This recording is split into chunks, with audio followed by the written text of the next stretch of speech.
Nabil, you're now the Deputy CEO at Del Crédit du Croix, which is the Belgian ECA. And you've just been talking a little bit in your panel about the role of ECAs historically and particularly since the financial crisis in stepping in to fill market gaps. I just wanted to ask you where you currently see the market gaps as lying and what in particular you think ECAs can do to fill those gaps. You know, during the crisis, the problem was the confidence. It's always like this. And the ECA are there to secure trade and to bring confidence. What are the gaps today? Nowadays, we feel that for some important transaction, there is a funding gap. There is also for sure a gap for long tenor project and transaction. And I say long, it's more than 7 or 10 years.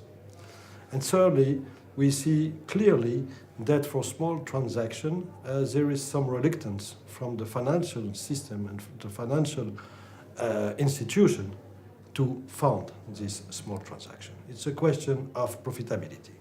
Mm-hmm. Yeah, and I suppose that's influenced greatly the types of products that the ECAs are looking to offer.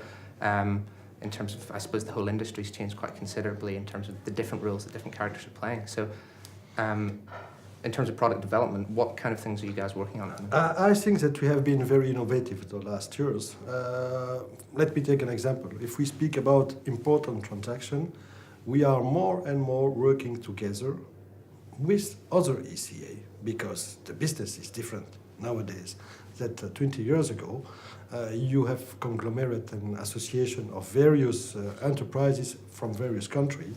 So we cooperate between ECA, but also between ECA and private banking sector, private insurance. So I would say for big project cooperation, everybody taking his responsibilities. This is more flexibility, so it's new.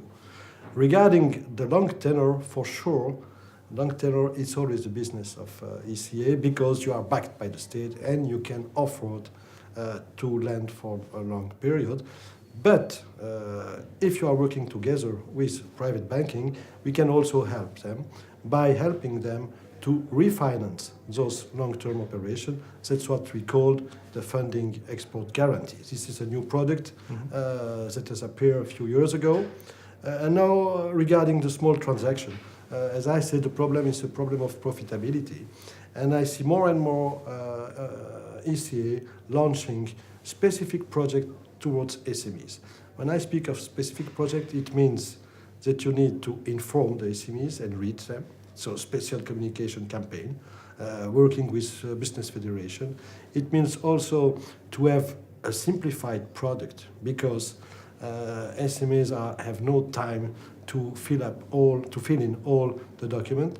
And thirdly, they are asking for direct funding, and that's things that we can do with a forfeiting product, which is a way where you take the invoices from your exporter and you receive the money from the debtor. So this is 3 examples of big project cooperation. Long tenor is our business and we can issue some guarantee. And small transactions, there clearly a gap in the market. Absolutely. And some of those transactions obviously involve working directly with, you mentioned, with the SMEs, for example, and others involve, again, with the larger, longer tenor transactions you talked about, incorporating private market elements. Are there any particular challenges to those different approaches that you envisage facing ECAs? I mean, yes, the challenges are you need to have terms which are conform to the market. You need to have also contact with other people from other institutions, so you need to understand them. It's different culture, different languages. You have also to understand the project, but more and more also in the term of corporate social responsibility, which are different from one country to another country. So more flexibility, more understanding, closer to the client. This is all indeed challenges for all of us. Yeah, absolutely. It's communication, really. Communication is the key point. while our industry is more and more complex, we need to provide flexible and simple solution, which doesn't mean that behind the curtain you have not a complicated procedure, but we have to communicate it in simple terms. Yes, it's a challenge, it's an issue. Okay. Well, I think we've got some more discussions later on in the conference about specifically public and private interactions between ECAs and the private market. So it'll be interesting to see where those take us. But thanks very much for your time.